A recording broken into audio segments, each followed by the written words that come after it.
院长，门口让我告诉您，今天旁听的人太多了，怕出事儿。那就别再放人进来了。好，派2个法警，护着点儿那俩律师。好，放话出去。今天谁扰乱法庭秩序，就抓谁。强奸案怎么公开审理了？现在是严打时期，特事特办。是。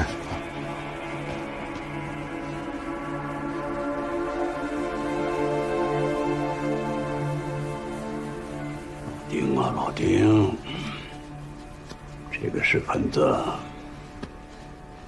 还得你接着。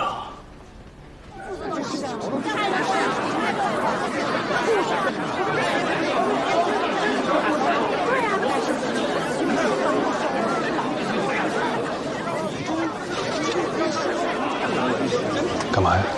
我特意带的，一会儿谁砸李强我就砸谁，来而不往非礼也呢。真的假的？真的呀，我就不成。给我呀！你砸呀？你使劲点。没收了啊！什么没收了？什么就没收？怎么给我带药没收了呢？这法庭上你别惹祸了好不好？干嘛呀？管我！干嘛去？干什么去？我还有你，我还有你。哎，别呀！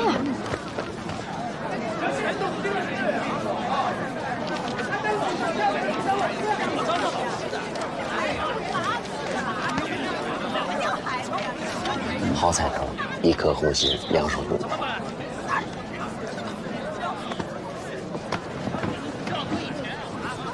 你看看他们，你要按无罪辩的话，他们能饶了我吗？辩无罪啊！啊？你还有种啊？不是那个同志，你把他带出去，啊，出去，给我带出去。小陆，别让院长修理我。是的。我到这儿总可以了吧？叫小王律师啊。林女，你说谁呢你？我说你呢，哎，我说你呢。领进来，来。安静，全体起立。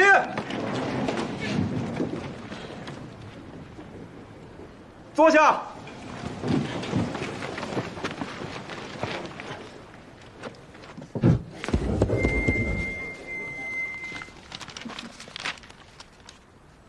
南榆县人民法院公开审理南榆县人民检察院提起公诉的乔志良强奸致人死亡案件，现在开庭。代被告人乔志良。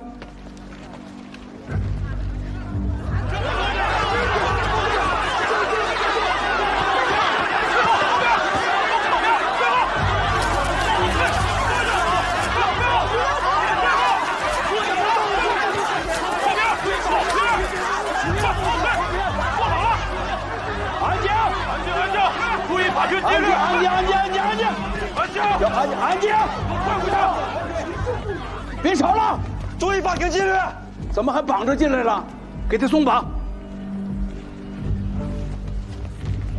让他坐下。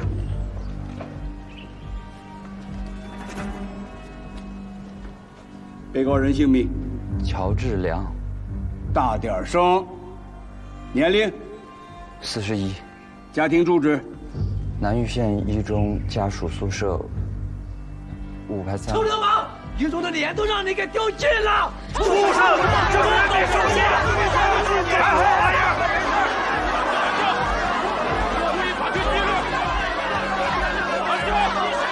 赶快，稳定一下。我再强调一下啊，这里是法庭，所有人都要遵守法庭的秩序，不能随便吵闹，不然的话，一定严肃处理。邱阿贵本来就可以活着，但我们连一个死缓都不给他。师傅，其实你也没啥用，咱们都没用，咱们都是废物。证据确凿，后果严重，不杀不足以平民愤。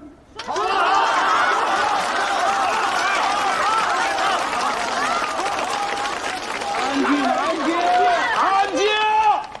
被告人，公诉人指控你强奸并致人死亡，对此你认不认罪呀？我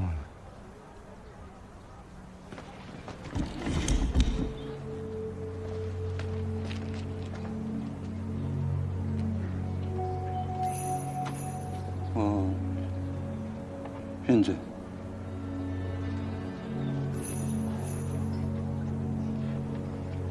没胜算了。这可怎么办？下面，请辩护人发表辩护意见。偶犯初犯，认罪态度较好啊。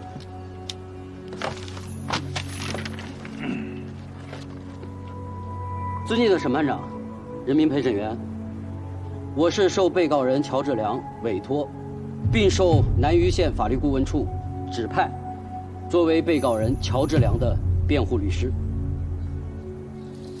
是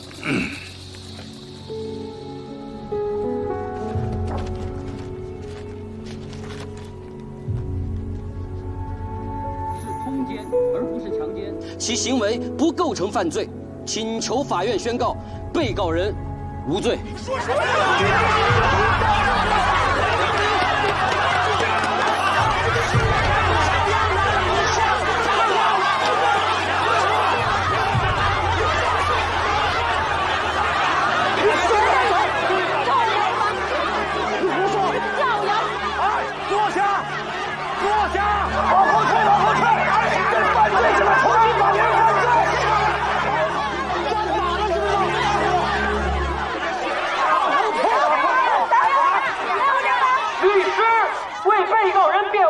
是被告人应有的权利，是国家法律赋予、承认，并且保护被告人这份权利。你们在座的每一位，你们每一个人都拥有这份权利。我是律师，为被告人辩护是我的使命。如果有一天你们哪一位需要我辩护，我义不容辞。李湘太棒了，南岳还有这样的律师。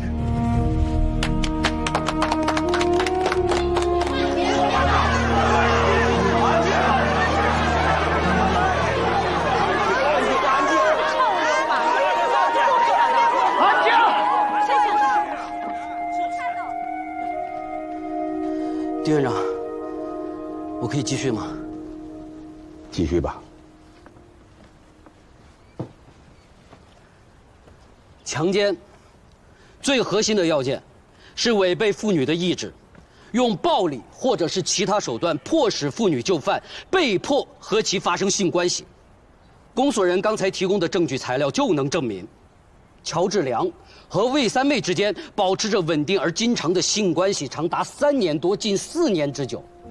他们2个人最短1到2天，最长1周必然约会，有时还在一起过夜。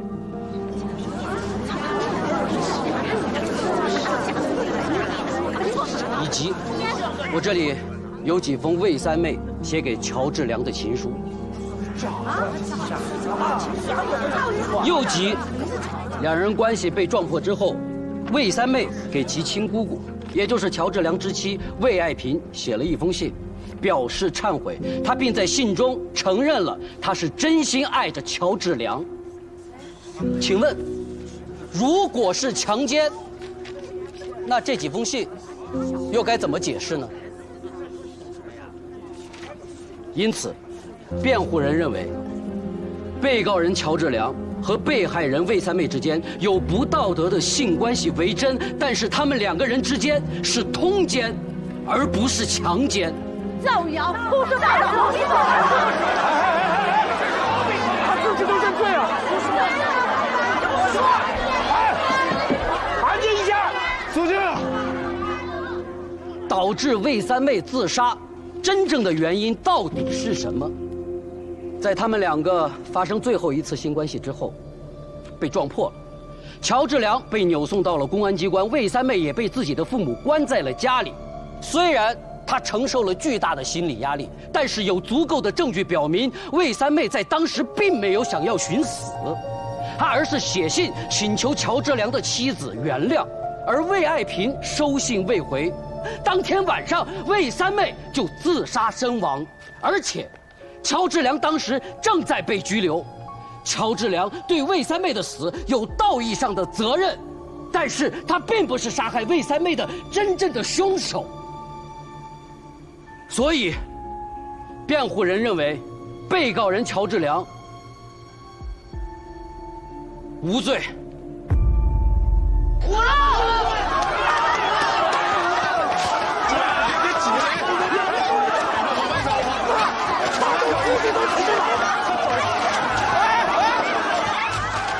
休庭！我宣布，现在休庭！往外走，你别急。走，你说，休庭了！休庭！还一颗红心呢，就是个炸弹，你就是他来帮我一人使，什么玩意儿这是？别动！你这，你们这犯法啊！站住！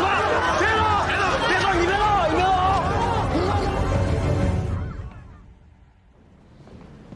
院长，本来我们还觉得乔治良的认罪态度比较好，你们给个死缓也能接受。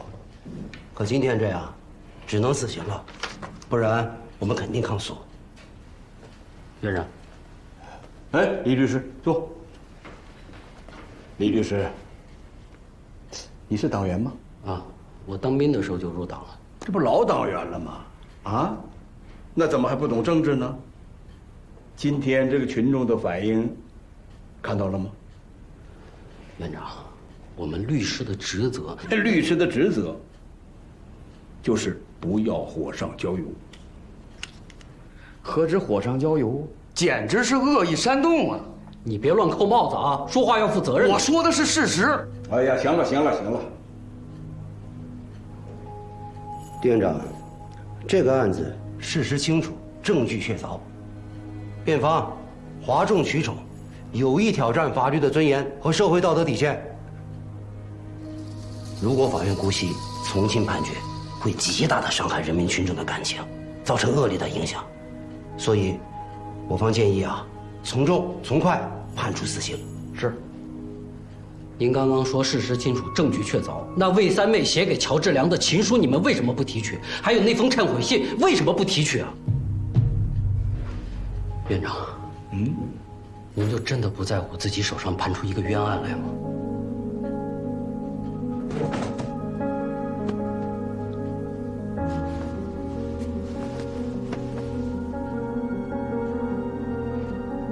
丁远，还开庭吗？不开，我们走了啊。你这什么态度嘛？怎么不开呢？李律师，一会儿啊，我只是要求你，先不要说话，好不好？那我干脆退出算了，反正王本善早就走了，就让辩护席空着，你们随便怎么判。怎么的？跟我耍混吗？我告诉你，这个时候你要意气用事，你是真的会把你的当事人害死的。院长，您要是能判他死缓或者有期，我保证配合。哎，怎么讲条件讲到这儿来了呀？你真当大家求着你呢？院长，我说了不算，这个案子得上审委会。别停了！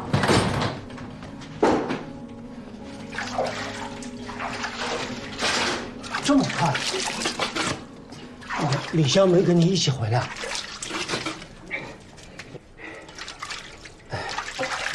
王老师，我知道你对李湘不满意，您看以后咱俩一起搭伙，辩护词什么的我来帮你写。是我不会写，还没文化，还不懂法呀！不，我不是这个意思，我是想给你打个下子。少说话，少办事，工资不少拿，多好！人啊，要有点自知之明。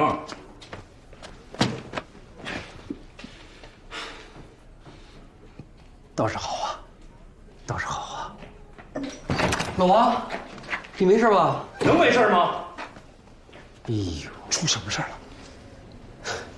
你说，上一次被西红柿砸，这一次又被鸡蛋砸，按理说应该被砸的人是我呀。行，消消气。不是李强，你是不是自己去取证啊？算不上。这个魏三妹的道歉信，是魏爱萍主动交给我的。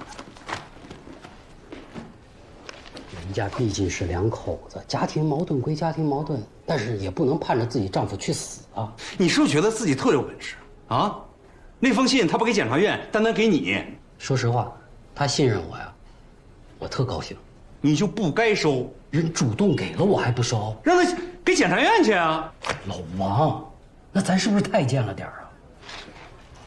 人家诉死刑，你非说无罪，人家拿不到的证据你能拿到？你这不是公开朝检察院的脸上抽他嘴巴吗？回头把我也捎上。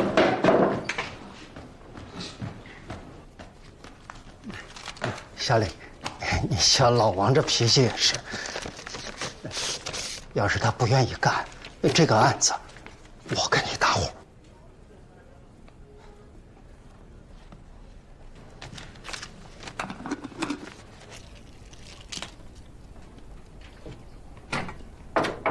是。洪主任。老王。洪主任。来。不，再赶紧怕噎着。这个水呀，我战友从新疆带来的，舀一碗水，你就吃吧。行。那个洪主任，就是乔治良这个案子呀，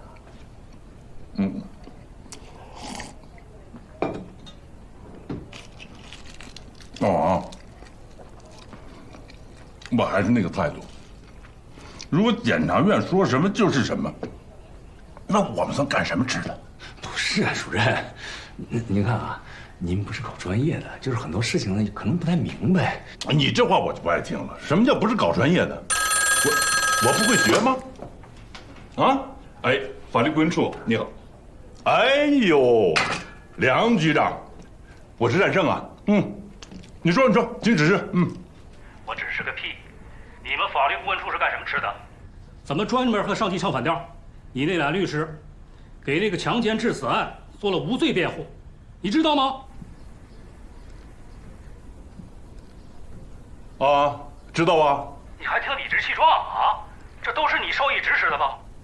这种重大的刑事案件应该站什么样的立场？你心里一点数都没有吗？梁爱民，你坐下。我坐下。我没让你坐下，你少跟我来这套，梁爱民。怎么着，欺负我不懂法是吗？啊，欺负我不专业是吗？我不会学吗？我天天都在学习。我们法律顾问处不是摆设，更不是检察院跟班的。我告诉你，你不要没事胳膊肘往外拐。那个案子，只要我们的律师认为他是无罪的，他就可以按无罪辩。怎么了？洪占上，你要造反呢？我撤了你！你赶紧，你过来，你吓死我了你！行，什么东西？我62年的兵，他64年的，我叫他一声局长是给他面子，他还……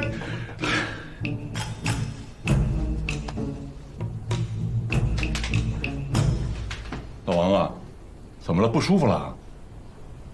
我最近有点窜稀。哦，那案子我就不想变了，怕身体受不了。不是，川西就不要吃刑事了，你放不了啊。给您放上。那行了，主任，你先忙着吧。我先走了。啊。哎，老王，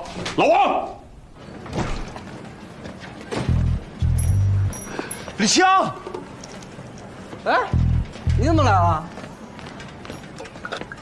请容我向李大律师致以最高敬意。你就是南域的骄傲啊！我怎么敢当？我说实话，这一次啊，我能有这勇气啊，我得感谢你们。感谢我们啥呀？在邱阿贵的案子上，是你们鼓励了我，让我知道了什么叫知其不可而为之。我现在浑身都是使命感。走，喝酒去，走，喝酒。坐吧。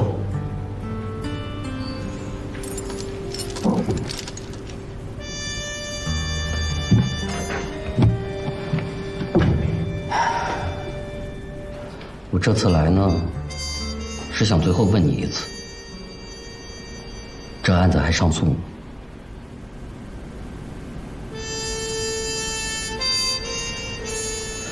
如果上诉的话，我不敢保证结果，但是我一定会竭尽全力的。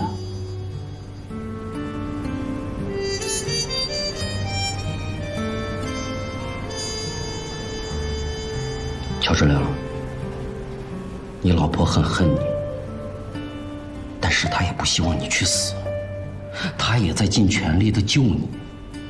那为了她，为了2个孩子，你也不能就这么放弃了呀。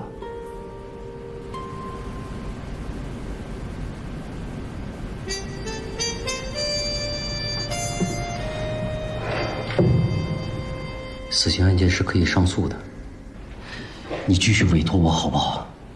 啊，到2审的时候，我一定会为你积极争取的。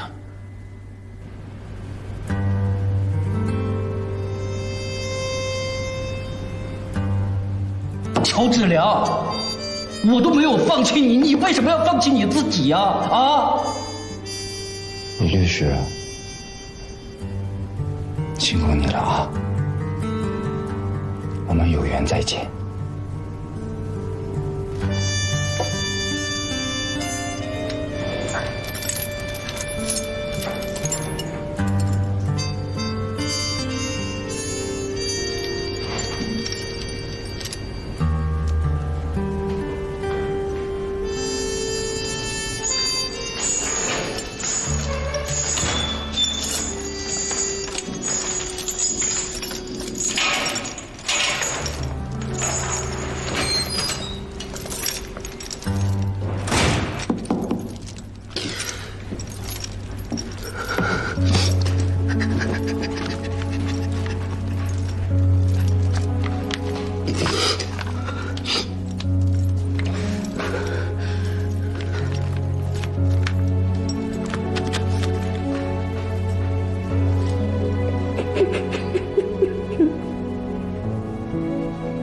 李湘只是正常的履行了一个辩护律师的职责，就为这，你们要逮捕他，这个影响可不好啊！好，你等一下。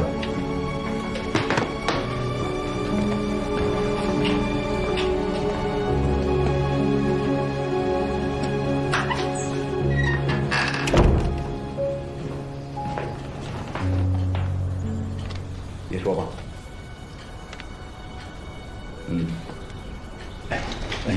没事，你喝水，别忙了，没事，我自己来，我自己来。喝水，喝水。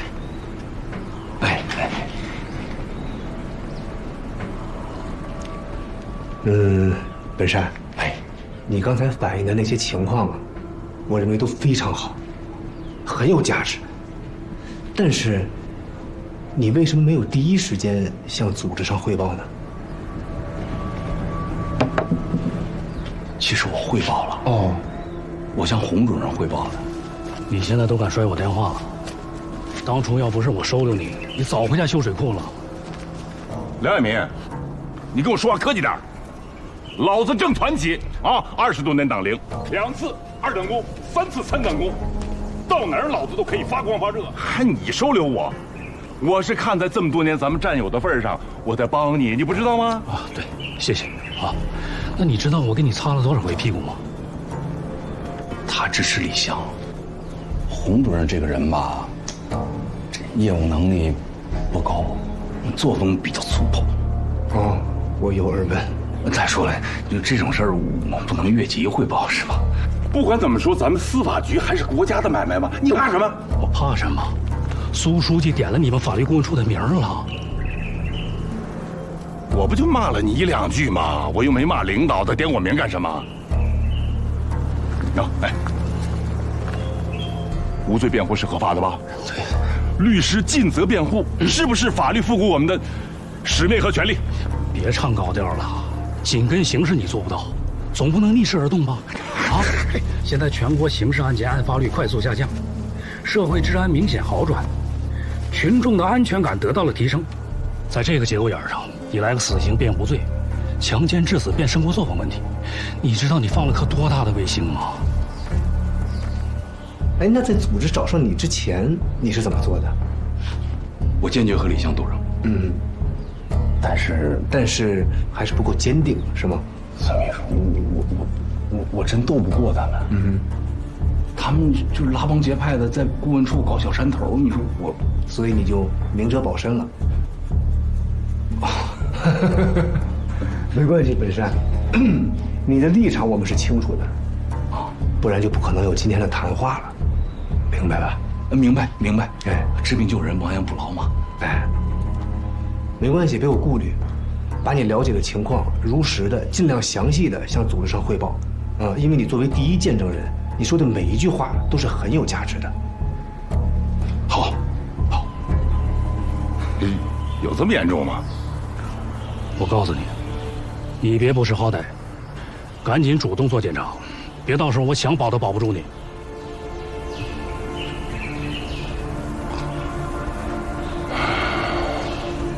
大不了不干了呗。不干就能不干了吗？那咋？还抓我呀？到了非要抓人那么严重了吗？下指示了，丁院长，我们要依法办事，要让人民群众信服。李湘啊，太年轻，不成熟，爱冲动，还有点不识时务，是该批评。让他做深刻的检讨嘛，我赞成。可是没有哪条法律规定说律师不可以提出跟检察院不同的意见吧？啊，不可以做无罪辩护。抓人，于法无据吧？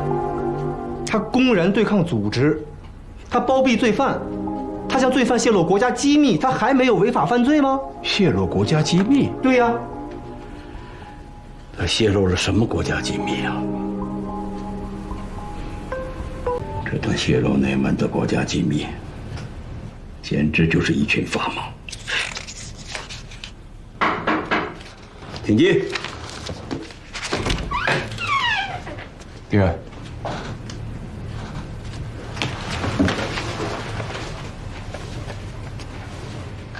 院长您别忙活了，我不渴。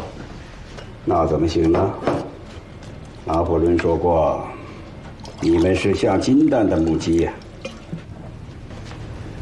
怎么能让母鸡受委屈呢？我来您这实习就是您的下属。再说了，我是公的，我也下不了蛋。找我什么事儿？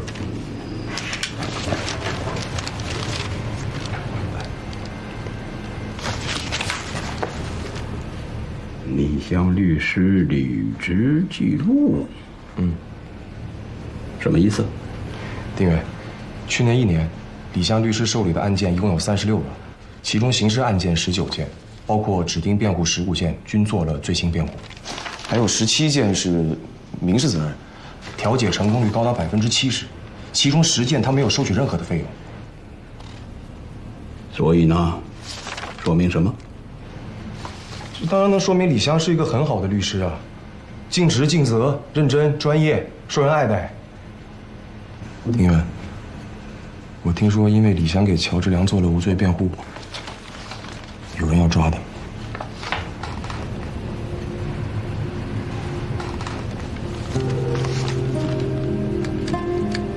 听谁说的？啊？听谁说的？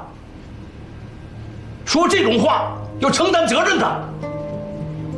告诉我，谁跟你说的？不是谁跟我说的，是前几天我经过您这儿不小心听到的。不小心听到了，没走，还听完了。按照犯罪构成来说，你有没有犯罪主观呢？丁院，我有错，我可以接受您的任何批评，但是我认为李湘他没有错。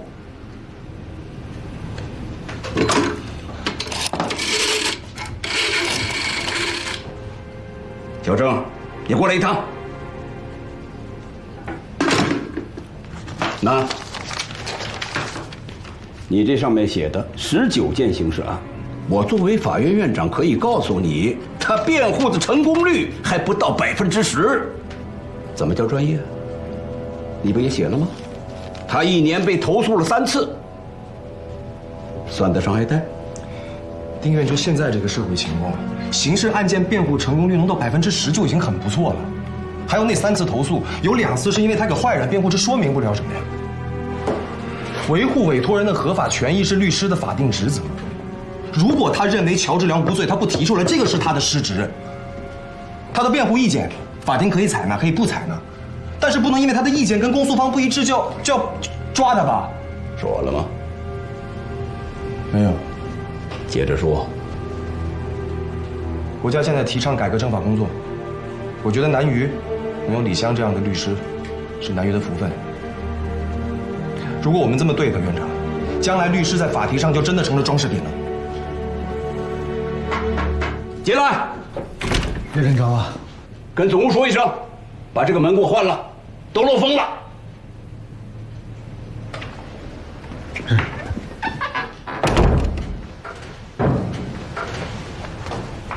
那，你接着说。可以呀，你这次很厉害，让我刮目相看了。什么刮目相看？但是不是稍微有点冒失？你应该跟我们几个商量一下，大家一起去的。不冒失啊，我想好了才去的。这次出来实习，我是领队，我跟丁院长谈话，那是组织跟组织的对话。那如果你们出现的话，不就跟上次一样，变成聚众了？但你不担心吗？万一真得罪丁院长了，他给你那个实习鉴定上一些不好的话怎么办？那就让他不得不认可。如果这次真的把李湘救下来，我们就立功了。回北京之后，分配就稳了。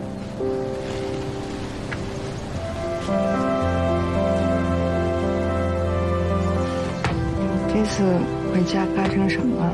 你还没跟我说。没发生什么。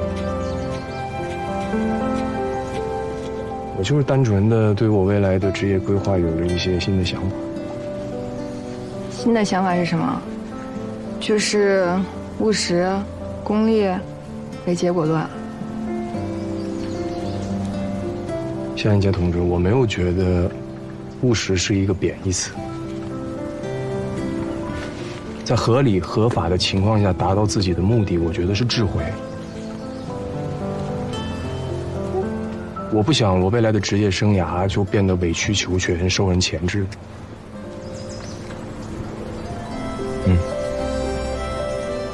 我想留在最高法最高检。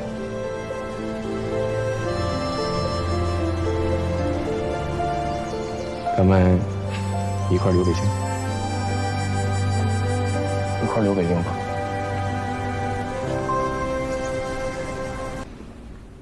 我昨天去看望你的家属了，你妻子已经原谅你了。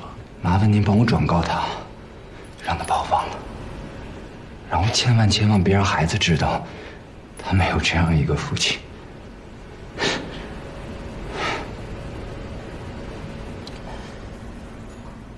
明天是上诉期满的最后一天，我希望你为了你自己在最后一搏，好吗？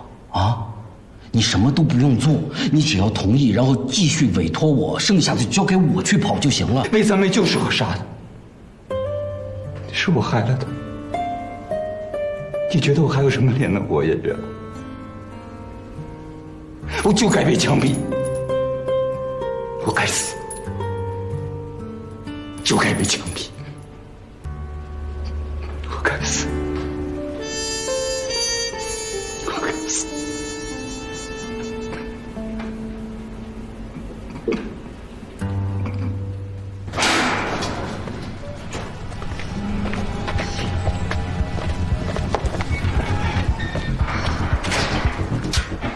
你怎么来了？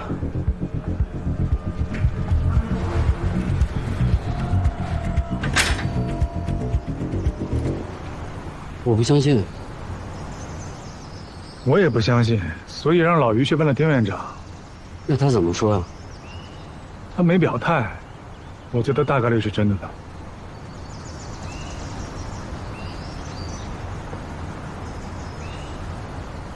那就算是真的，我能怎么办？谢谢你告诉我啊，当我没听过，吃饭睡觉，该干嘛干嘛。那个，我们能不能替你做点什么？你们啊？我这个人吧，说话比较直。算了算了，不是，你要是被抓了，谁给你辩护啊？没有人吧？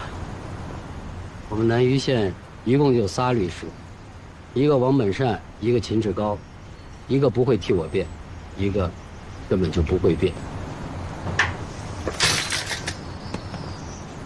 让我来替你辩。你？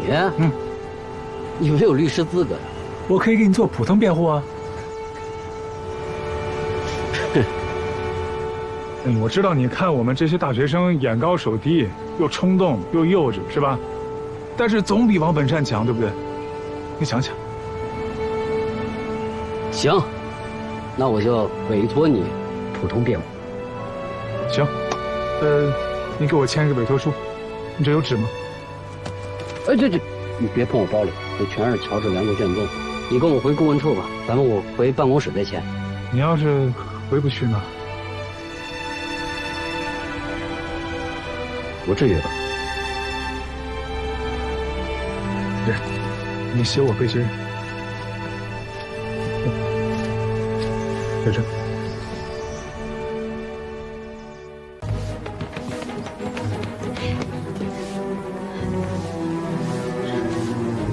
燕姐，啊，燕姐，哎，好了，李湘被抓了。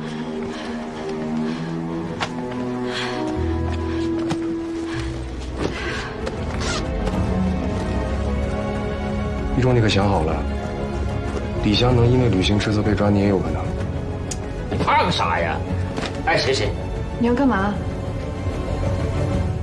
我也不知道，先准备起来。丁院长，李湘律师被刑事拘留了。这事儿您不知道吗？我不知道，他刚被拘留，我怎么会知道呢？离法院还远着呢。不是早就有人跟您打过招呼了吗？怎么的？这是要批斗我了啊？喷漆式过去，我可做得多了。来吧，院长，你别生气，我们不是那个意思啊。除了李湘，一起被拘留的还有洪主任，这您知道吗？什么时候？您就不想说点什么吗？都先回去吧。丁院长，李湘律师是咱们法院委派给当事人做辩护的。不管他的观点对与不对，他都是在履行责任。所以李湘律师的人身权和辩护权应该受到保护，要不然国家设立律师干什么呢？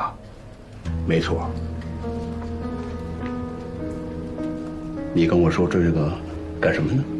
其实我们今天来，就是想让您给我们一个承诺，在李湘律师的这件事情上，你一定要坚守底线。我什么都没有看到。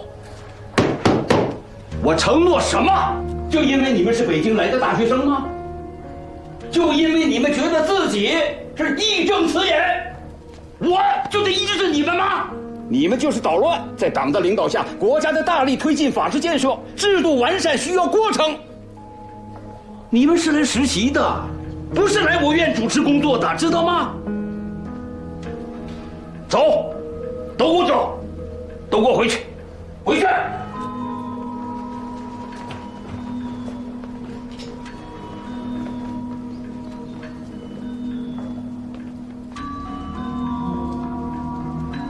院长，怎么回事？法律顾问处的洪主任和李先生抓走了。滚！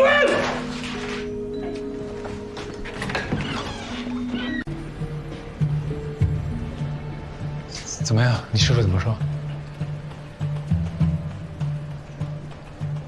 猜就是这样。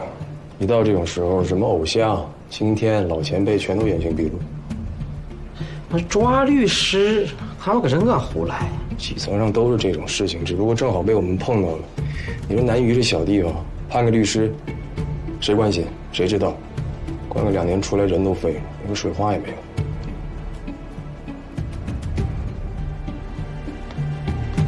干嘛去啊？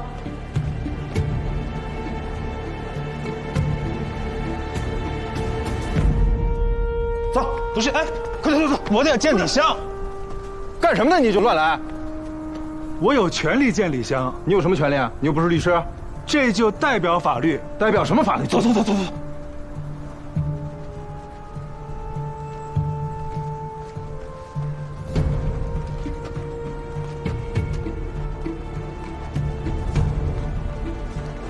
我要见李湘，我要见李湘！快来！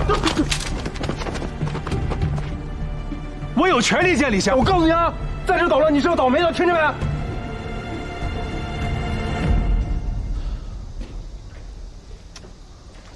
你说你怎么就这么着急呀？刑法、刑诉法刚刚颁布3年多，你就提出大修？国情紧迫，等不起了。老程啊，法律就应该是滞后的，最重要的是，它应该是稳定的。这个我没有意见。走，可是你看看，最近这个形势。你问题不严重吗？可是毕竟，是中国第1部刑法和刑诉法，制定的时候也没有经验。那就赶紧啊，亡羊补牢。你说的容易，向上面领导反映情况要有个过程。那就抓紧时间。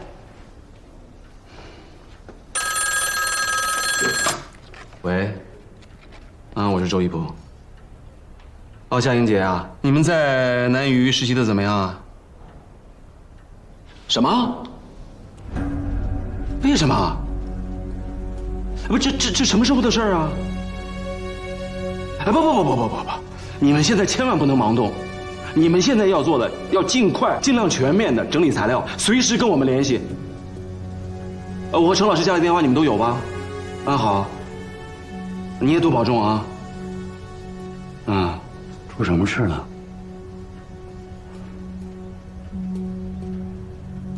陈一仲给抓了，因为什么呀？强奸致死案。强奸致死案？陈一仲啊？不是一仲。哎呀，那这个案子的律师要给这个被告人做无罪辩护，给抓起来了。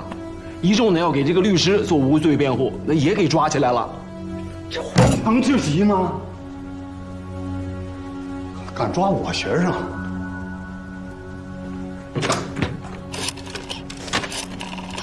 你打给谁啊？老郑。打给老郑干嘛？我请最高检帮忙过问一下。你把电话给我。你急什么啊？你万一情况有出入呢？你弄那么大阵仗，你被动不被动？你觉得一仲他？我当然是相信一仲，但你要把情况弄清楚吧。哎呀，你说这些孩子去实个习，没想到介入当地的这个案子那么深。那当然了，你也不看看是谁的学生。老周，我可告诉你，这个犊子我护定了。那也得依法办事儿。那我也护。你就知道话一箩筐。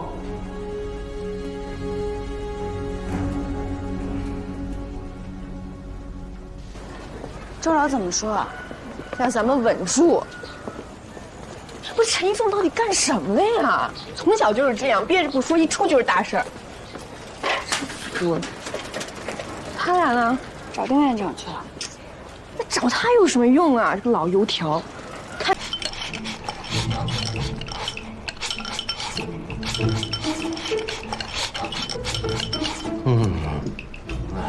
还有呢？还吃不？吃，太好吃了。都你做的吗？明天？哟，慢点，慢点啊！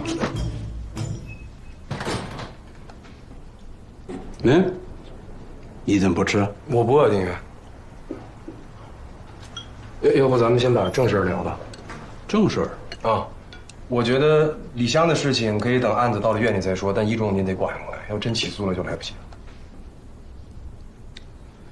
我都过问过了，他在看守所外面不听劝阻，硬要往里闯，严重的破坏了人家的秩序，甚至呢大声呼喊过激口号。你说这傻不傻吧？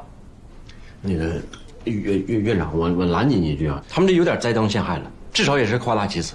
我们了解一中啊，他虽然有时候1根筋吧，但不至于这么没溜啊。没几，6啊，6，啊。我早都告诫过你们了吧？这个事情啊，不是你们就能左右的。我找过公安局了，人家态度很强硬，谁求情都没用，一定要严办。就不看看现在这都是什么时候，正缺典型呢。那个他们想怎么办呀？怎么办？看看下边怎么定性吧。那就现在这个情况，拘留都得留党一辈子，要真判了不完蛋了。你可别吓唬我们，爹。我哪来那么大兴趣吓唬你们呢，孩子们？那不管是一中还是李湘，你实在是不想管了，到案子到法院了，你也躲不了啊！这压力不都到您那儿了吗？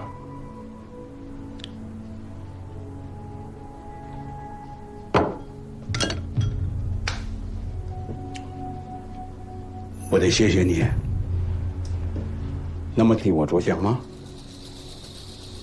要不这样，我按照你们说的做，跟上边、跟刑事对着干，宁为玉碎不为瓦全，要死咱们一起死，好不好？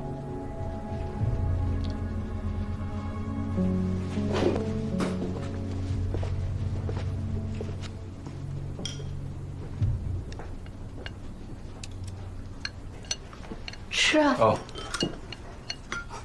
能吃辣不？再给你炒俩辣椒去。能啊，那个多放点肉啊。行嘞。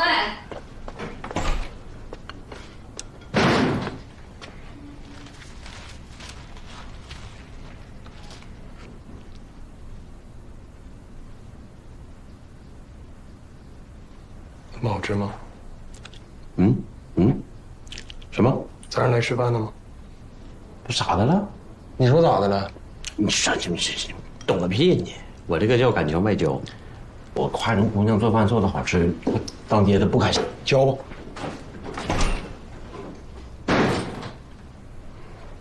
我教个屁了，我教啊！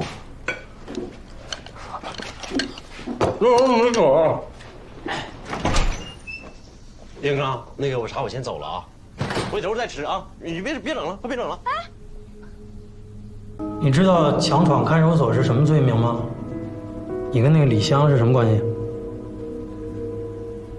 委托人和辩护人的关系。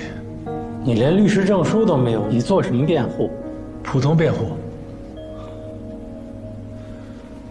就凭这个？李湘同志，请允许我为你做普通辩护，我将竭尽全力依法保护你的合法权利。谢谢你，陈一中同志。我以为得是个写书什么的。你说你这是图啥？水花。啊？什么水花？你不懂。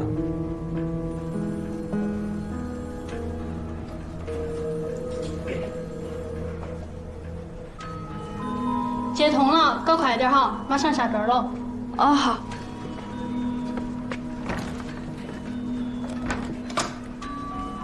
喂，你好，这里是人民日报新闻部。你好，我是人民政法大学的学生，我叫张丽慧。那算了，我先回去。哎，不是，任秘书。哎，等领导回来，麻烦你跟他说一下呗。我说什么呀？陈一中的事儿嘛。您说那个大学生是吧？说抓就抓，家长学校问下来，我怎么交代呢？对内对外，我现在这都得担责任的。丁院长，这个事儿，您去找过郝局长吗？找过呀。啊，他往你们这儿推，你这是你现在又往他这儿来推。说实话，今天我来啊，就是想要人，就这么点事儿。明白。你总不至于让我跑到常委会去说吧？对对对，确实不至于。其实领导对这个陈一仲是很重视的，说是要深挖他和李湘还有洪占胜的关系。我认为这个背后是大有深意的。都什么年代了，还搞这套？慢走，丁院长。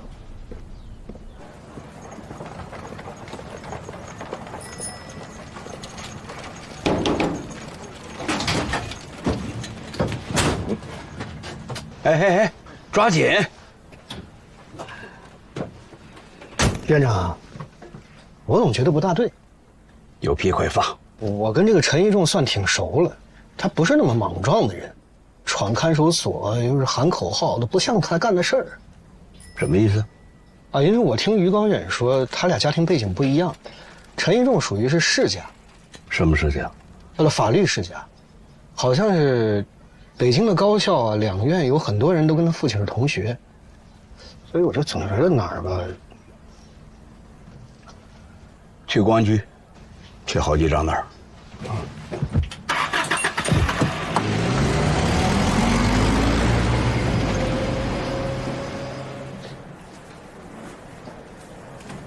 老陈，这是法院的同志找你有事儿。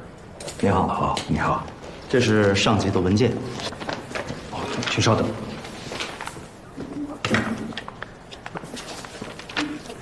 看一下。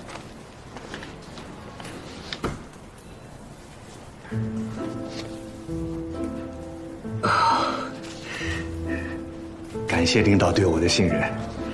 正式调函很快就到。啊。哎，对了，您爱人，要是回北京的话，他的工作我们自己想办法解决，不麻烦院里了。其实啊，能回中院，我已经很满足了。不过请领导放心，去最高法，我一定会完成组织上交给我的任务，不会辜负组织对我的信任。好，那就先这样。好，再见。哎。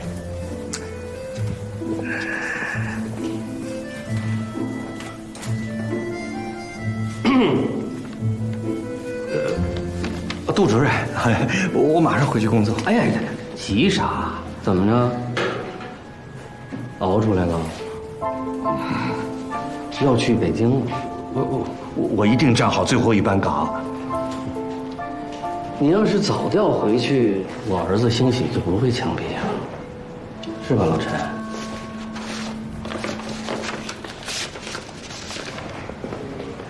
哪位是陈凡同志？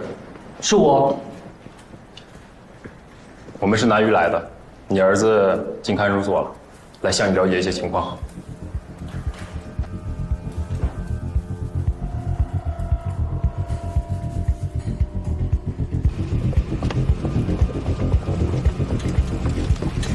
陈师傅，刚才跟我说话。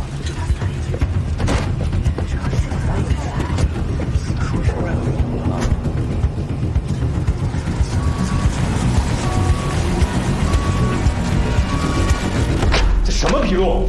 一寸不对马嘴。郝局长，去。怎么了？发这么大火？啊？还是为了那个陈一仲？郝俊杰，如果将来你背了锅，别怪我没提醒你。该威胁了。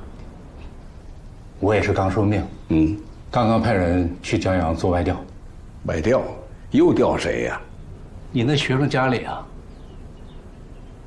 郝俊杰，多大的案子啊？啊？拘2天教育教育的事，你至于外调吗你？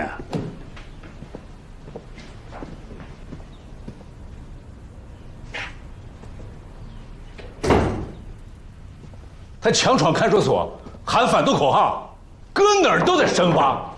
这没准受人指使。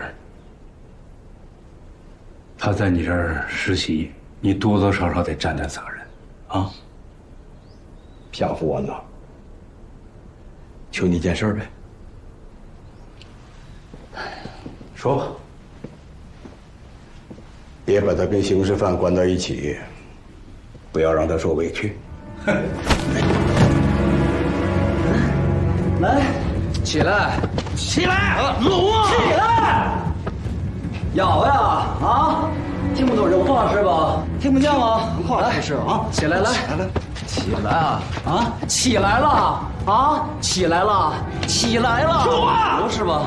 牛是吧？装哑巴话是不是啊？你还给我动啊！动啊！不干！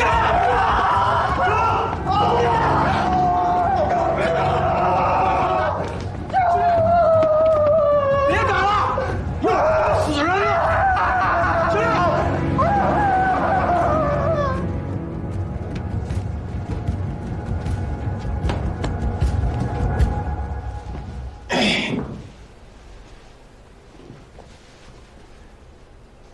以前没少打架吧？没打过。3好学生。你，3好学生。3好学生能来这儿吗？啊，说说吧，怎么进来的？砸水花，没砸出来。没砸出来，砸地上了。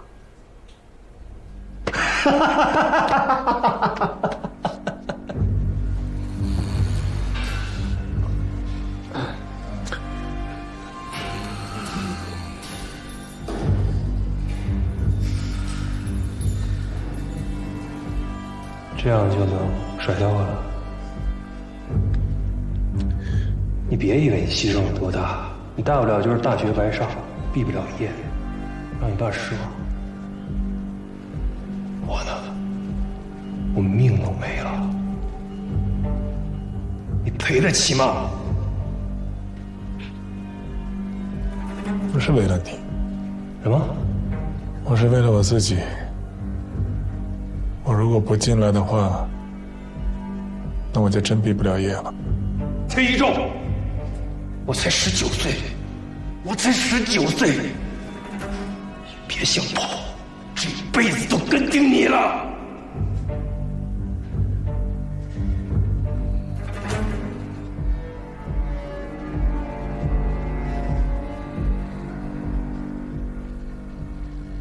王老师，王老师您好，在忙吗？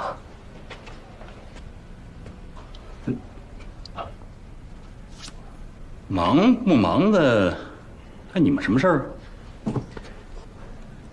王老师，我们非常郑重的恳请您当李湘律师。谁？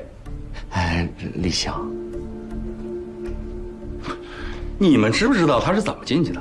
不知道，愿闻其详。包庇罪犯，还有泄露国家机密。万一我跟他会见的时候，他把这些事儿再透露给我，那我不就进去了吗？那不行，我害怕。那您能不能帮忙，带我们进看守所看李湘一眼？你们这么多年同事是吧？我给你们普法啊。中华人民共和国任何一个地方的律师，只要是正规的、国家承认的，都能带你们进去。所以这事儿呢，不是非我不可。我呢，也没你们说的那么重要。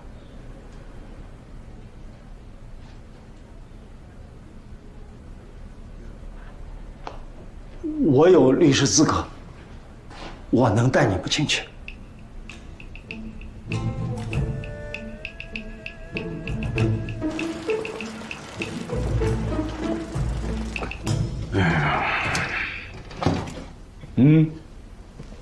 什么事？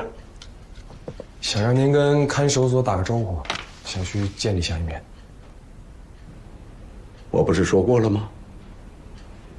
没有正式律师领着，你们是进不去的。谁打招呼都没用。怎么了？院长。哎，能进来呀？店长，您吃了吗？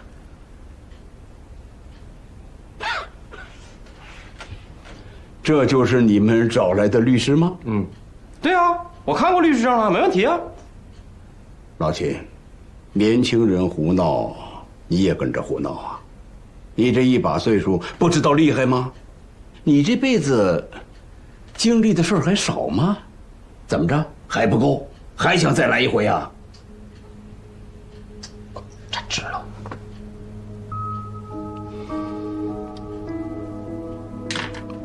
老秦，我现在正式的问你，你要想好了再回答我，告诉我，你来干什么？我做李湘的辩护律师。院长，人来了，你可是答应我们的。我谁都没答应。你们还要拉多少人下水？老秦，开工可就没有回头箭了啊！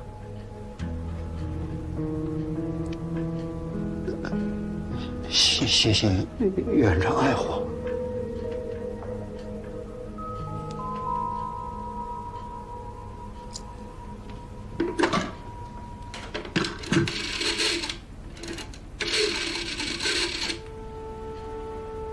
老管，请你帮我跟看守所打个招呼。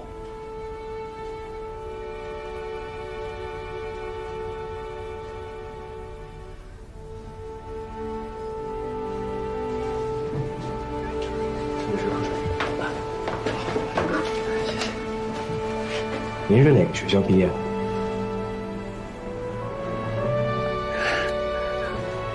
不说也罢，不说也罢。青年手办的案子多吗？干啥？政审呢？办了不少。南域没有人碰这个案子，只有你。对，为了中国法治的建设，我豁出去了。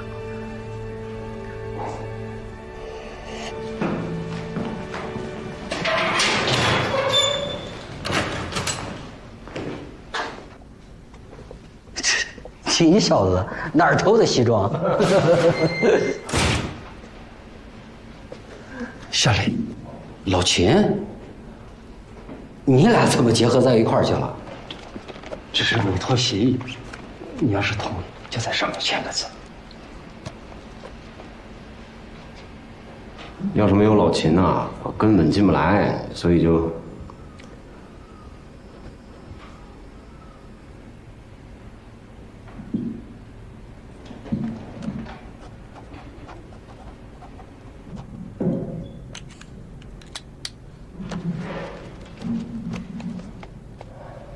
来坐，坐老秦。李律师，他们提审过您了吗？指控您和洪主任犯了什么罪？提审过2次，指控我犯了包庇罪和泄露国家重要机密罪。律师，他们提审过您了吗？指控您和洪主任犯了什么罪？提审过2次，指控我犯了包庇罪和泄露国家重要机密罪。哎，不要谈论案情。啊，好，我们注意啊。包庇罪指的是替乔治良辩护吗？对。泄露国家机密呢，指的什么？怎么回事？说了不要讨论案情了。好。Can you speak English?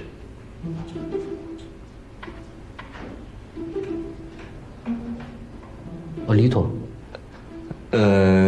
What kind of state secret they mean?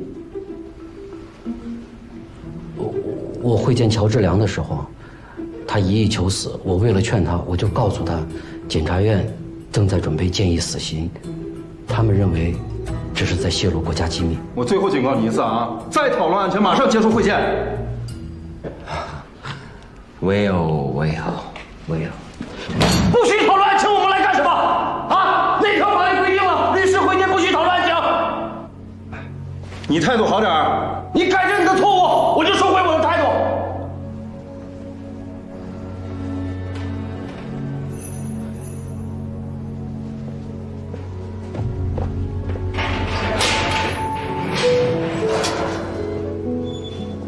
冷静点儿。是，我就站着。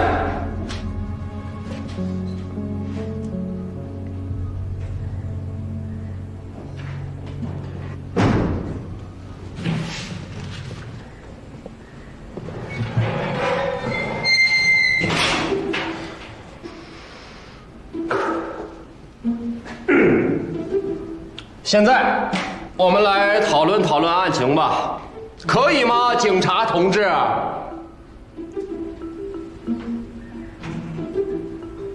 哎，陈一正也进来了，知道吗？啊？为什么呀？等着瞧吧，让暴风雨来得更猛烈一些。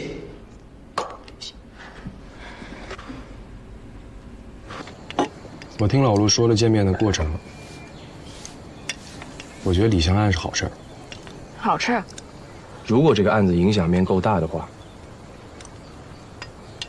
我觉得是一个很好的普法宣传，纠正人们对律师的错误印象。我甚至希望一审判李湘有罪。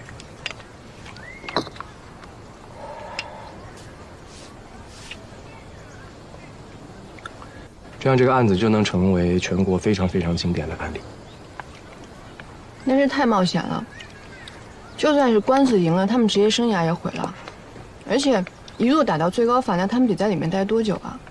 万一要是再翻不过来案，那一辈子就完了。一仲怎么办啊？我还是那句话，法律制度的进步是需要有人奉献的。我相信一仲也是做好牺牲准备了。你一嘴一个牺牲李湘、陈一仲，和他们抓李湘有啥区别啊？这不是一个事儿。他们抓李湘，可能也是真心觉得为老百姓想，为民除害吧。如果这个案子仅只是想着把李湘救出来，那这个案子的意义就太微不足道了。我相信一仲的初衷也不是这样的，他想求人得人。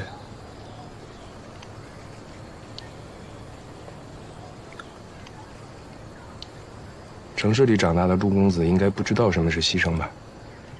于大干部，你瞧不起谁呢？就你看过《英雄儿女》啊？你咋不牺牲啊？必要的时候我会牺牲。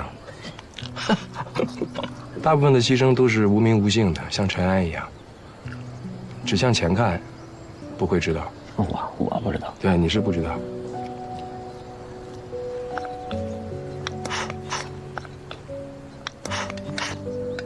我大学4年的学费是全村人给我凑的。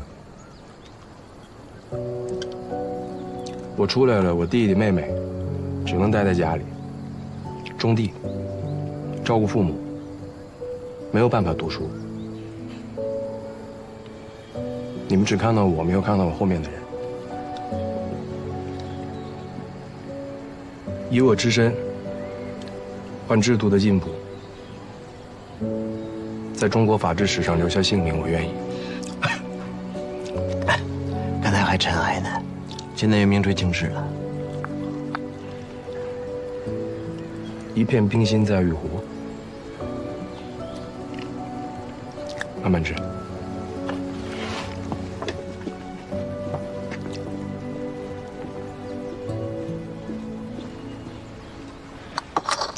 非加这句干啥？他也就会这句，前半句他都整不出来。谁知盘中餐，粒粒皆辛苦。你不吃，你给我。非要给李湘做辩护人，不是老丁啊，这帮律师都是从城里下来的，狂妄的很哦，啊，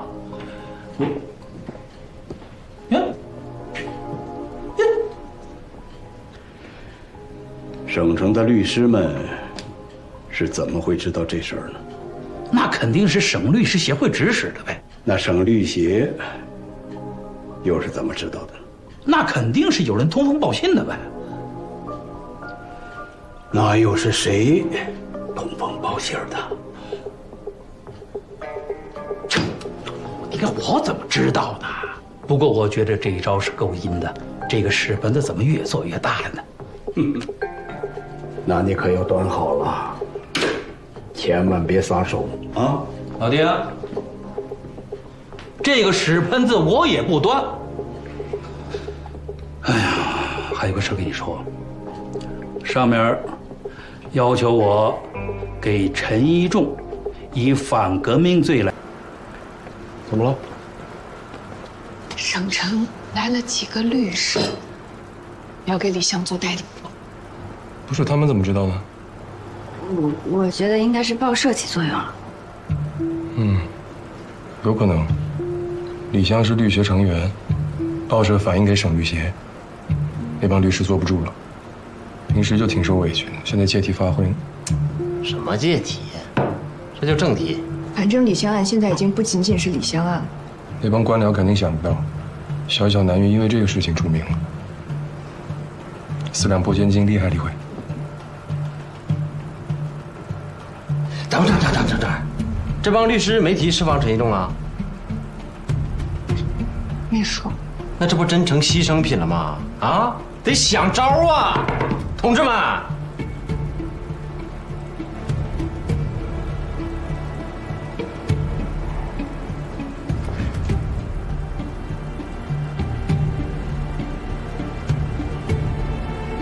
要不再加一把火，去北京，直接找郑一普、程建记，他们2个不可能看着自己的爱徒就这么被关起来吧？你看，好好的事儿到你嘴里全都变味儿了。陈一仲现在连个罪名都没有，周老他们可能也没有办法下手啊。丁仲祥现在也头疼的，不敢放也不敢判。你说什么？反革命罪？你们要干什么？这不跟你商量的吗？我告诉你，老管，要敢这么干，将来我们都要承担历史责任的。一个还不懂事的学生发了几句牢骚，就被打成反革命罪。你先别着急，别着急。你觉得他有反革命的倾向吗？我知道。要不咱们想个辙，就以妨害公务罪来处理。你觉得怎么样？哎，他毕竟闯了看守所嘛。买东西讨价呢？啊？怎么的？你要是真敢送来，我是坚决退券。真敢送了我也不接。老爹，我跟你说，陈一仲这孩子，于情于理于法，我觉得都是个好孩子。啊，那咱们先拖着，你觉得怎么样？行，就这么定。我去找丁院批假。哎，你等会儿，你自己去啊？你要不我跟英杰一块儿，你跟例会守家，每天通一个长途，保持联系。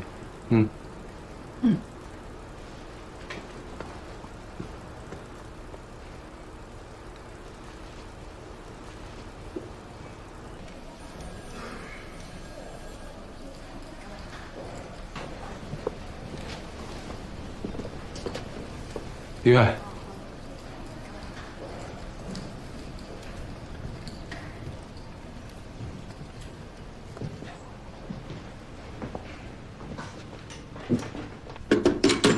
梅婷，你来干什么？我跟夏英杰想请几天假回趟北京。回北京？干嘛去？反映情况。跟谁反映情况？我们学校导师。穷折腾啊！你们在这1年的所有行为，都要写进鉴定报告，会跟你们一辈子的。走吧。李湘这个事儿，早晚会过去的。再过多少年，你们可能连这个人都想不起来了。也许这辈子，你们都不会再来南屿。可是现在呢？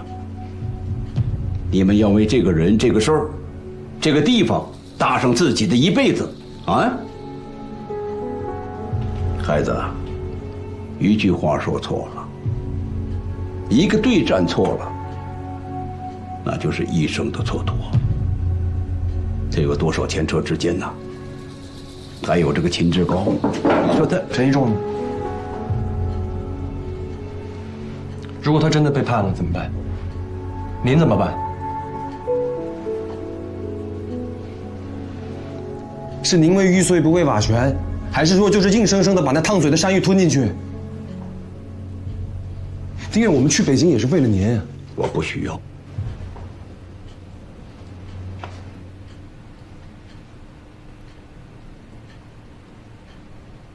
你刚才说你们家怎么了？没说我们家怎么了。房塌了。夏英杰家也塌了。写个请假条，写完我签字。听着，你们离开南隅以后，就不归我管了。你们去干什么？我不关心，不知道，更管不了，明白吗？明白。谢谢丁队。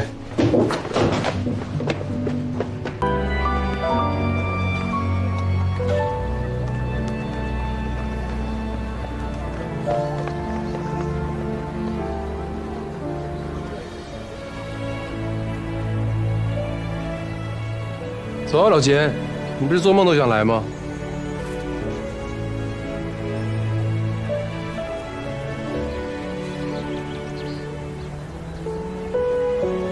老钱，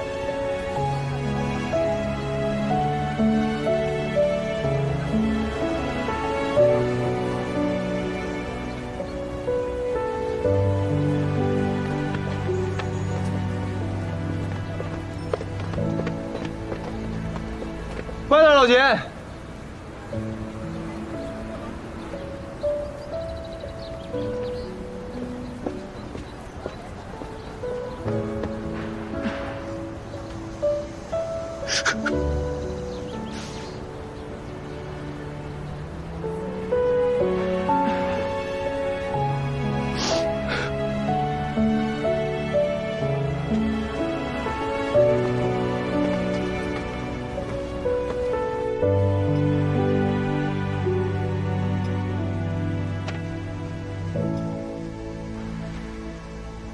事实清楚，逻辑梳理的也很清晰。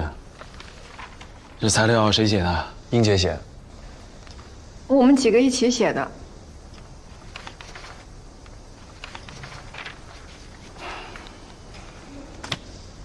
你们几个不错啊，敢于投身实践，表达看法，坚持原则，忠于理想。我和程老师都很欣慰啊。还是不够成熟，有些事情想的不太周全。谁年轻的时候还都能面面俱到？高远，你在关键的时候敢于出头，可以。就是做了该做的。还有一仲，他就是有点太敢了。对，一仲他这个心思啊，太深沉。你说就是他不这么做啊，我们也会高度关注李湘这个案子的。还不是咱们的错，一仲肯定觉得呀，咱们靠不上，对咱们没有信心呗。你看你就是偏心眼儿。不过这个文字呢，还是稍显有些冗长。我是担心领导没有时间看这么长的东西啊。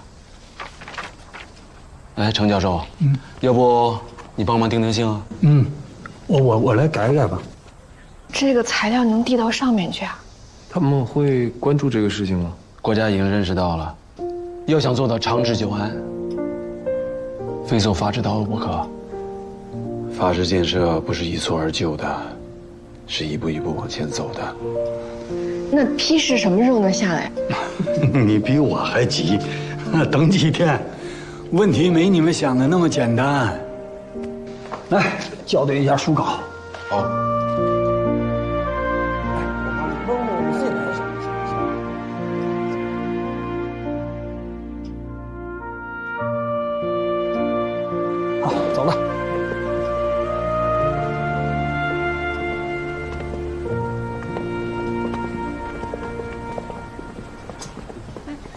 周老师、陈老师，这位是李湘案的辩护律师秦石膏秦律师。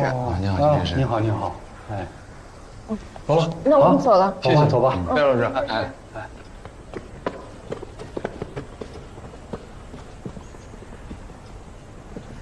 老周，你有没有觉得这个秦律师怎么了？啊，没事没事。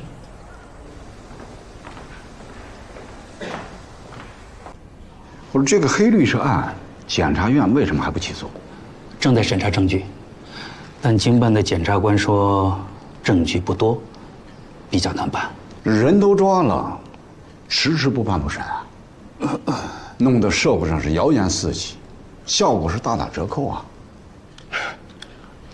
这个案子就算勉强给判了，以后很可能也得翻案，到时候呢，说不定还要追究每个人的责任，最后大家都下不了台吧。那你的意思呢？既然抓了，不如就让检察院给个免于起诉，把人放了。放人？那党和法的威信何在啊？我这不也是正是考虑到这一点，才建议免于起诉嘛。这个，哎，老管，你觉得呢？来说说。好，我说一下。实际上免于起诉它是有文章的啊，它前提是当事人必须有罪，但经过检察院的审查以后，觉得他的罪行显著轻微，所以呢就不起诉了。但实际上是我们把他既定了罪，又免去了勉强定罪而会造成的各种各样的麻烦。我觉得丁院长这个想法实在是高啊，切实可行，啊，既有政治智慧，又有法律思维。其实这样，大家都说得过去，啊。头几天啊，我们地区开了一个打击犯罪斗争的碰头会啊。我们地区13个县市，我们排在了第几位？你们知道吗？都猜猜嘛。第几？第11位。这可是倒数第2。哦，倒数第3。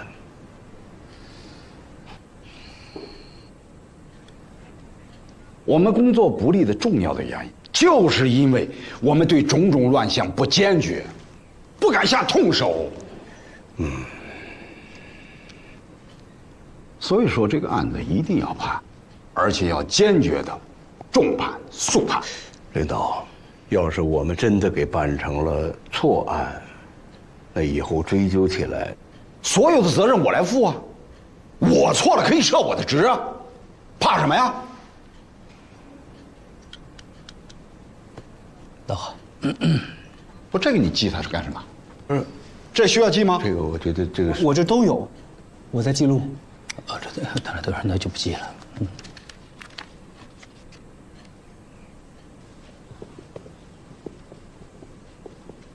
听见了吗？王八吃秤砣。对了，那句撤我的职删掉。那句我没记。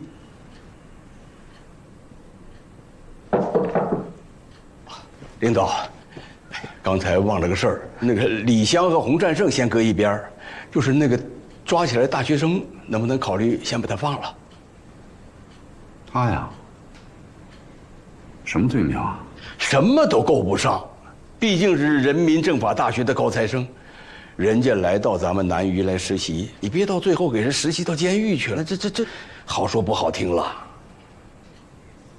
你的意思呢？关了7天了，就当拘留了，教育教育，立即放人，行吗？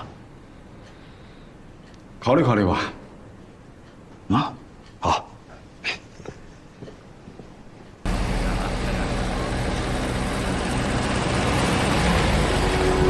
老四同志，怎么回事？老四同志，你们不能这样就把我儿子关在里头啊！他是个好孩子。你要干什么？你们这么做是要负历史责任的。我这个问题跟你没法说，好吧？走，赶紧走。老四同志，不是你要干什么？仲哥，你给我说说我这个案子，我就是不小心割了村里的高压电缆，他们说算盗窃。不小心，你那得多不小心啊！哎呦，那这个电缆后来哪儿去了？卖了？卖了。那你卖都卖了，你这性质肯定不一样了。你那妥妥的就是盗窃。钟哥，我给你讲讲我的事儿。我对象跟人跑了，我去找那男的算账，结果他掏出一把刀来，我抢过来捅他一刀，我这不算自卫吗？那你是空手去的吗？我倒是拎了个棍子，但我就想吓唬吓唬他，而且又不是我先动的手。你这当时的目的就……陈一中，到，出来吧。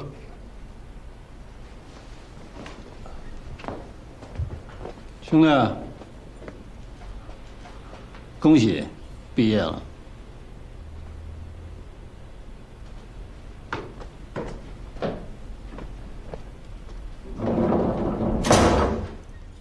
想什么呢？没带够啊？签字，快点签吧，啊！你妈来了，外边等着呢。以后做任何事儿都不能冲动，凡事都有后果。你不管不顾了，家里人怎么办？签吗？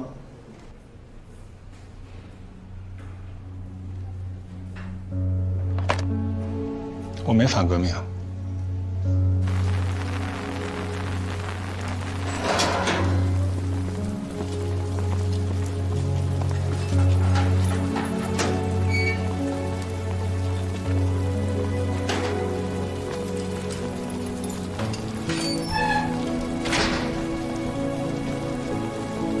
妈，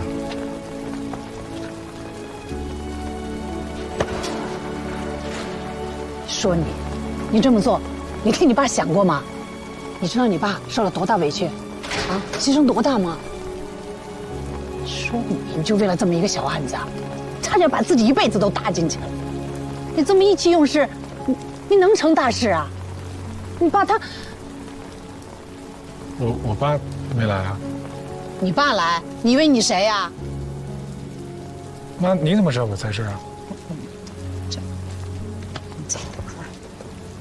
就这脸，哪个混蛋打的呀？下手这么黑。我也不知道，但是谁跟你说的？哎呀，走吧，回家再说吧。院长，领导说了，排除干扰，抓重点。那个大学生也放了，咱们现在集中精力就抓李湘这个案子。哎呀，早知如此，何必当初呢？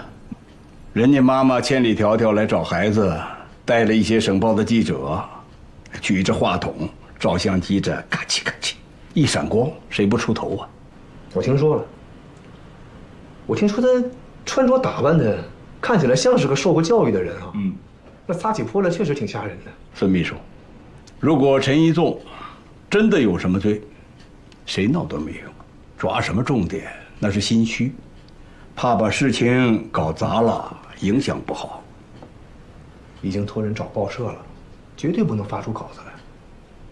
领导的意思很清楚，还是你们两院要配合好，抓紧起诉，抓紧判，不要这么推来推去的，夜长梦多。我尽量。好。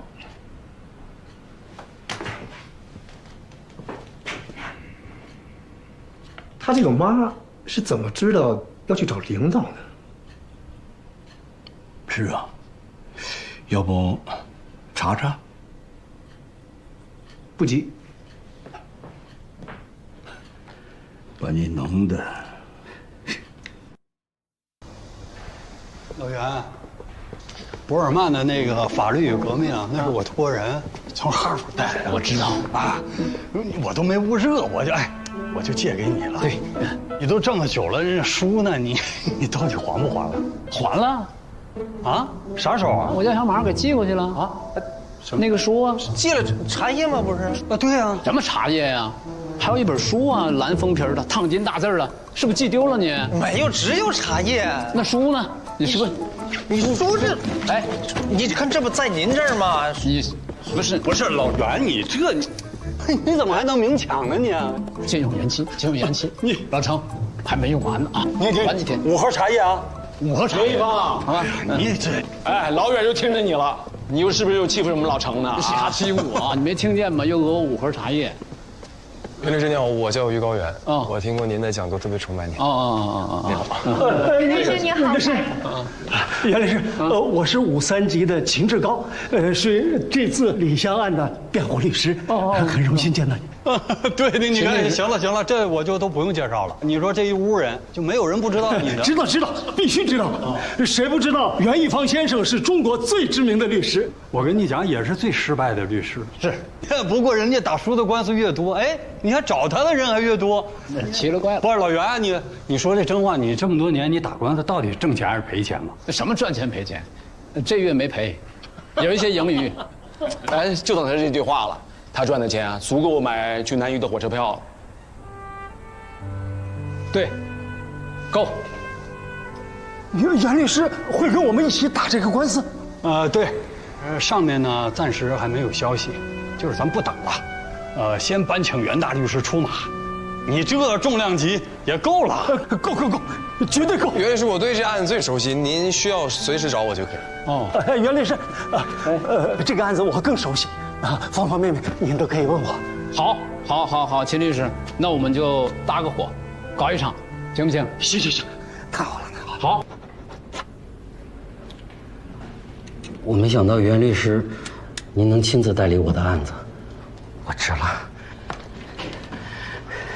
为了我这么一个小案子，我谢谢袁律。袁律非常忙，为了您的事儿啊，推了手头很多大案子。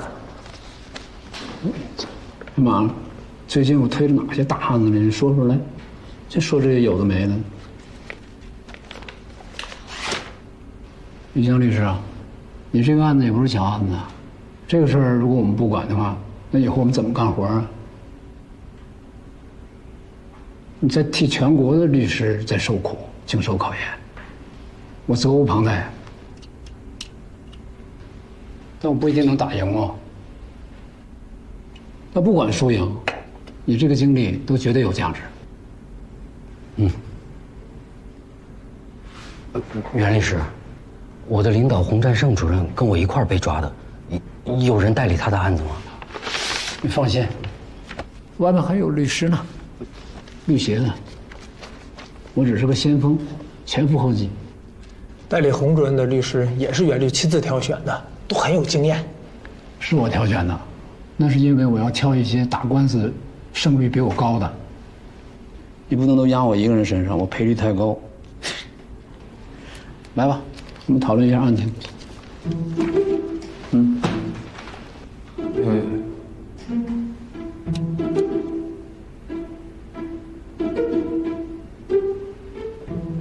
来，讨论来。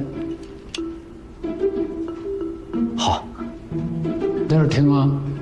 那你找个地儿坐，时间挺长的。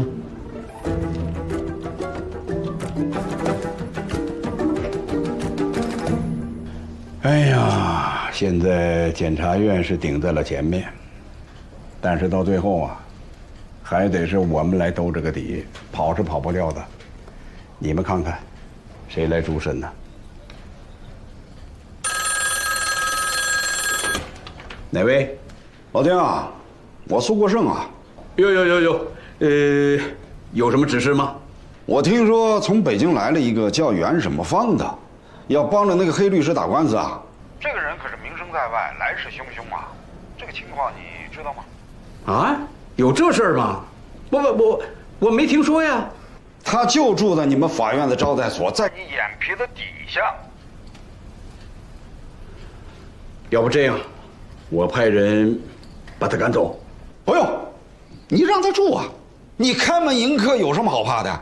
但是你要知道，破坏打击犯罪的恶势力在蠢蠢欲动，斗争的形势更严峻了。那检察院对这个叫袁什么芳的有准备吗？一个律师不足为虑啊。但是他所代表的动向和思潮是很重要的。所以说，你们法院和检察院这次一定要团结一致，坚决果断地把这个案子办成铁案。明白，请放心。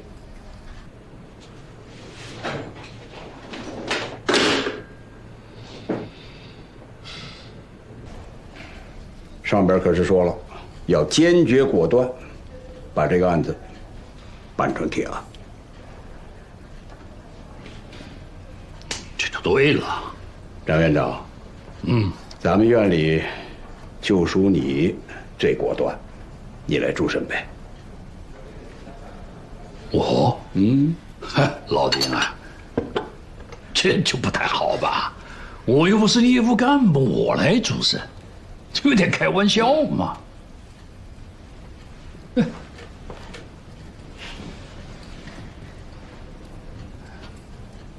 老张，行，不勉强你们了，好吧？哎呀，既然大家都有畏难情绪，那就我来吧。这2天呢，我又仔细地读了一下这个检察院的起诉书和证据清单。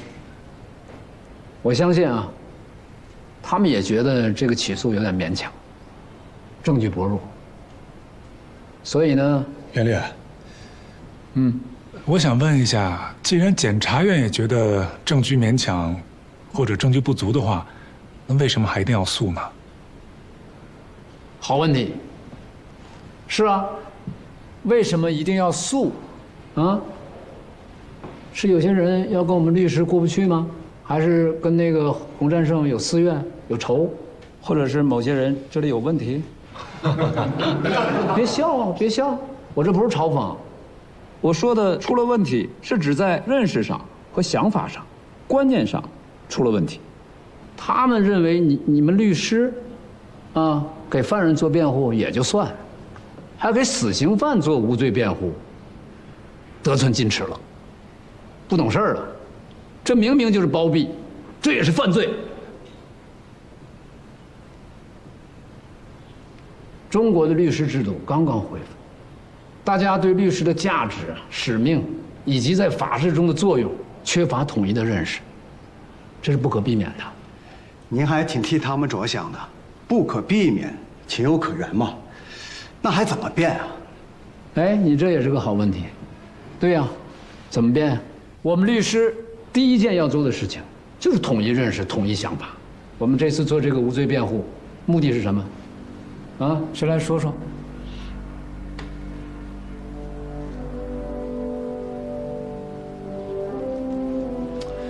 为了保护李湘、洪战胜啊，保护律师制度，促进中国法治进步。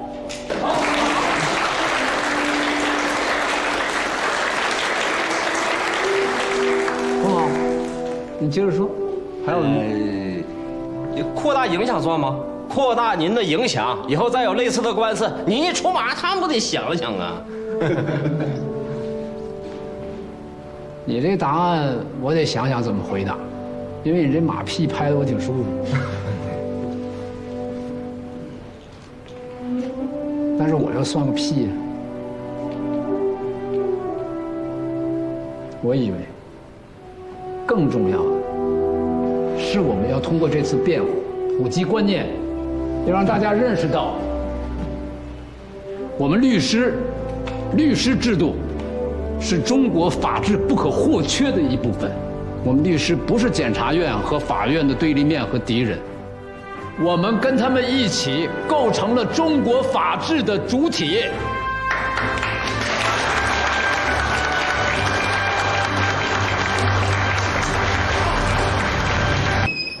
这是个极好的机会呀，能把律师在刑事辩护中的艰难处境展现在全国人民面前。学。所以我建议，绝不妥协。书给你带回来了。什么书？别说话了。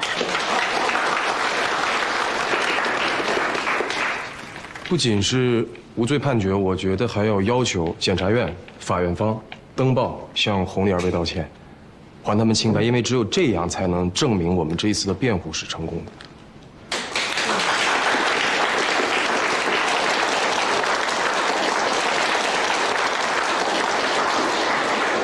我不同意。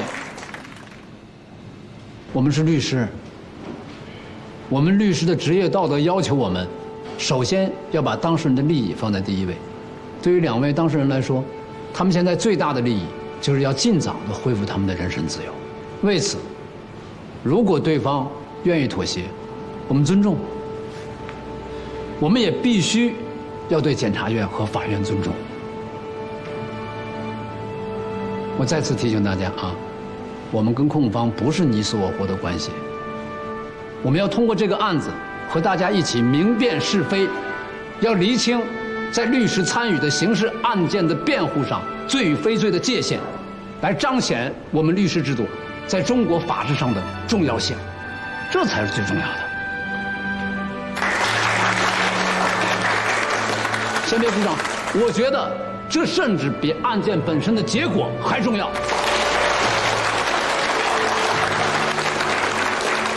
杨律师，门外有大批的记者，我们要不要把我们的想法传播出去？也许有利于庭审。我不同意，我很不喜欢用舆论向公诉方和法院施压。舆论是双刃剑，今天无私的声援，那明天很可能会变成无情的反噬。公众不一定代表公正，我宁要在程序正义下争取到法庭的公正，这才是最有价值的和最令人信服的。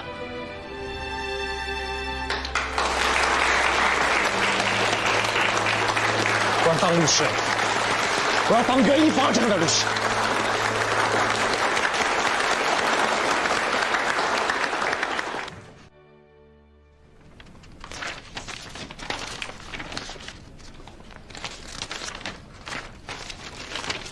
哎呀，老丁啊，老丁，你说你这是何苦呢？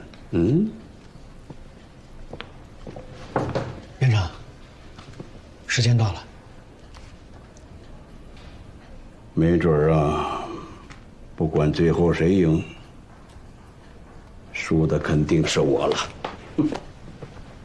中国法治能赢就行。你说什么？我说，一定能赢。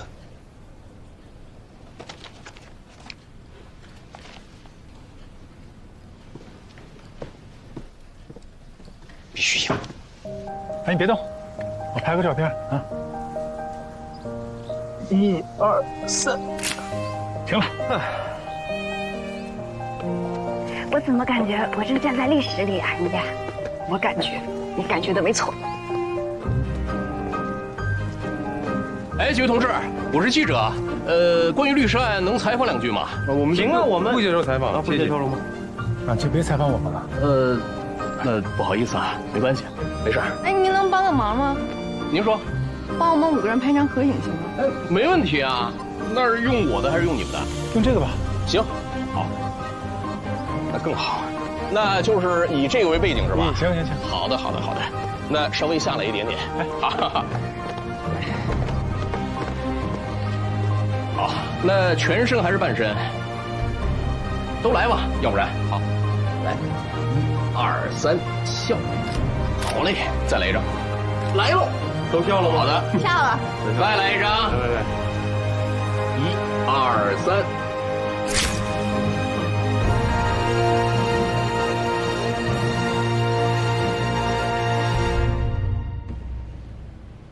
南榆县人民法院公开审理由南榆县人民检察院提起公诉的洪占胜、李湘包庇和泄露国家重要机密案，现在开庭。首先，宣读法庭纪律。现在宣读法庭纪律：1、所有人必须服从审判长的指挥；2、保持法庭严肃安静。不准喧哗、还是家里的事儿，他着急去打电话。随意走动或实施其他，须经审判长许可。4、未经法庭许可，任何人不得录音、录像、摄影。5、旁听人员不得发言、提问，不得当庭议论。胸罩还是鸡罩王？禁止吸烟，禁止随地吐痰。宣读完毕。庭审现在开始，带被告人。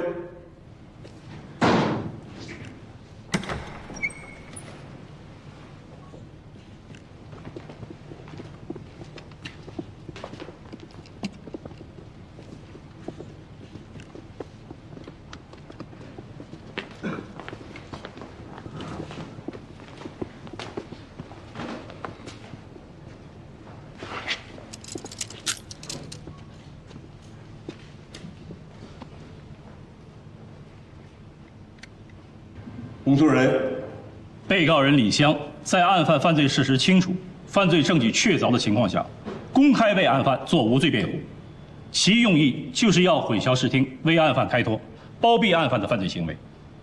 同时，被告人李湘在案件审理之前，就向案犯透露了公诉机关的起诉书内容，并透露公诉机关的量刑建议，其行为构成泄露国家重要机密罪。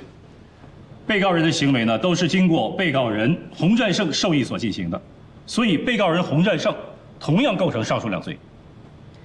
两被告人的行为客观上起到了为罪犯开脱、引起社会混乱的严重后果。前两被告人到案后拒不认罪，态度极其恶劣，不存在从轻的情节。我方第1号证据为被告人的委托协议，要证明的事项为被告人李湘为已决犯乔治良的辩护人。辩护人有无异议？没有异议。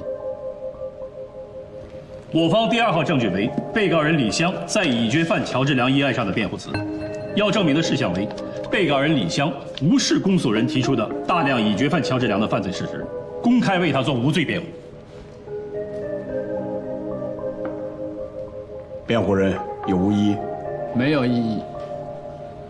我方第3号证据为看守所执勤警察的证言，要证明的事项为被告人李湘在会见已决犯乔治良的时候，擅自向他透露了案情，并告诉乔治良公诉方将建议判他死刑。辩护人有无异议？没有异议。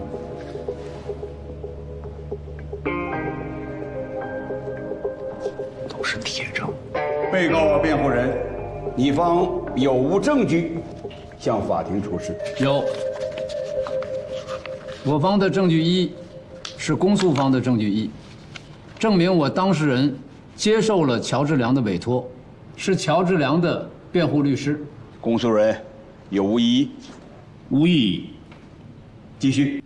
我方第2号证据是公诉方第2号证据，要证明的事项为我当事人忠实地履行了一个辩护人依法应该履行的职责，为自己的当事人尽力辩护。公诉人对证据无异议，对辩护人的说法有异议。辩护人，我方第3号证据为公诉人第3号证据，证明我方当事人在履行自己会见义务的时候，依法履行了自己的职责。公诉人对证据没有异议，对辩护人的说法有异议。辩护人，我方第4号证据为乔治良一案中公诉机关提审乔治良时的讯问笔录。公诉人，